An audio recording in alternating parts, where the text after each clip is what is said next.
Hi-ho, Tudor-minded people. It's Philadelphia Carrie for Tudor Time Machine. The word I share with you this week is con. I have told you how my brother, the good Baron Hudson, and I attended the Globe Theatre, and how I encountered in the tiring room of that place a very special player, one whom I shall call R.B. Friends, oh friends, I admit it. I shall not dissemble. I shall confess that I have conned each expression and line of that miraculous man's face. Yes, yes, I must only close my eyes, and I can see his visage shining with intelligence and true genius. Oh, he is beneath me, a mere player, a commoner born and bred in the merchant class of the city, a man with a profession, oh horrors, who must con his part, play upon the wooden O, and count his takings afterwards. He drinks in the common tavern, and rents his rooms, ay me! It is only as a player that he comes to court to entertain the high-born such as I. It is only as Hamlet or Lear or Richard the Third that he dons borrowed majesty and plays at being my equal.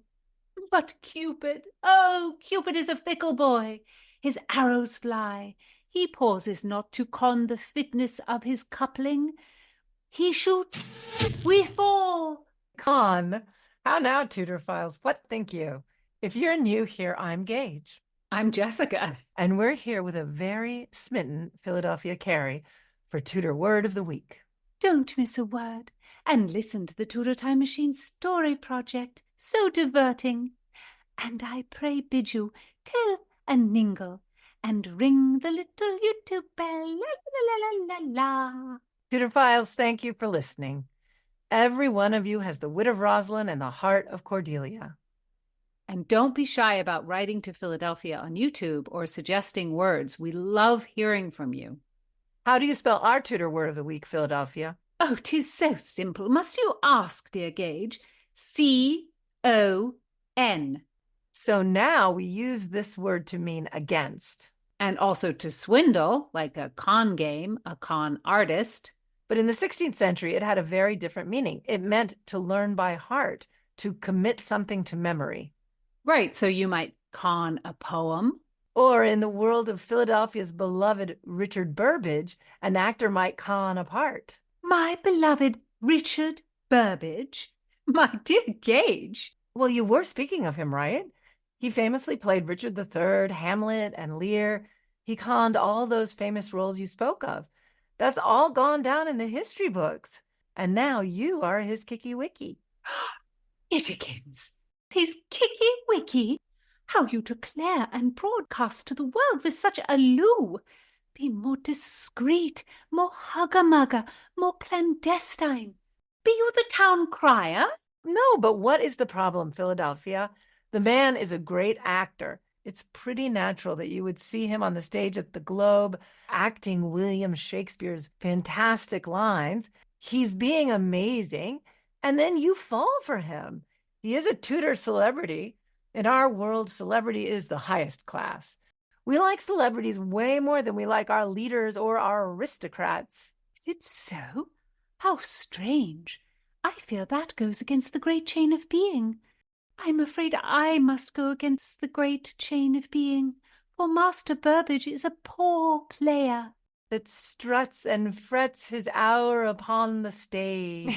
But Philadelphia, Burbage was not a poor player, but apparently a really, really good one. I think Philadelphia means that Burbage is a poor player. He is of low rank, not a bad actor. Ah, I see. It's the rank again. Philadelphia, as you say yourself, you can't always control who you fall in love with. What does Hermia say in Midsummer's Night Dream about love? "O cross, too high to be enthralled, too low." Philadelphia, give our listeners a quick summary of the story of the play where everyone falls in love with the wrong person. It takes place on the eve of the nuptials between Hippolyta and Theseus. In short, there are two young men of Athens who both desire the noble Hermia, though one, Demetrius, was betrothed to the noble Helena. Hermia's father desires her to marry Demetrius, not Lysander, her chosen swain. There is a great deal of running about in the forest of Athens, and there are fairies, and their King Oberon and their Queen Titania, and all are bewitched by one Puck to fall in love with the wrong person, and it is all quite fanciful. At last all is put right, and 3 happy couples are wed. And the mechanicals are workmen who put on the tragedy of Pyramus and Thisbe to entertain at the wedding. And the star of the play is Bottom, a weaver. I always think of Bottom as kind of the ultimate bad actor. I mean, like, actor who's not good, not like somebody who does the wrong thing. And he's just such a pain in the ass as a company member of these mechanicals. First, he wants to play all the parts. He wants to play Pyramus. He wants to play Thisbe. He wants to play the moon. He wants to play the wall. He tries to direct the whole thing. And he's super stagey and over the top. He chews the scenery. And then in the last act of the play, he just has an absurd death scene as Pyramus and just totally goes over the top with everything.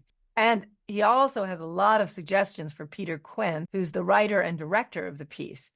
You can tell that Shakespeare had to deal with a lot of overbearing actors who had issues with their parts and the words that they were supposed to say. Then is now. And at the end of their first rehearsal, what does Peter Quince say to his players, Philadelphia? He says, "But masters, here are your parts, and I am to entreat you, request you, and desire you to con them by tomorrow night, and meet me in the palace wood, a mile without the town by moonlight.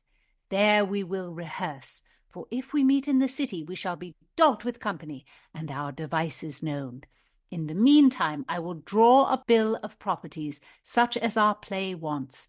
I pray you, fail me not." Guys, con your parts. Learn your lines. Come on, let's get serious about this show. Despite all the mixed up love matters in Midsummer Night's Dream, it ends up with 3 happy couples. And I wish you the same with your amour, Philadelphia. I thank you, my dear Ningle Gage, and I do believe I am destined to succeed.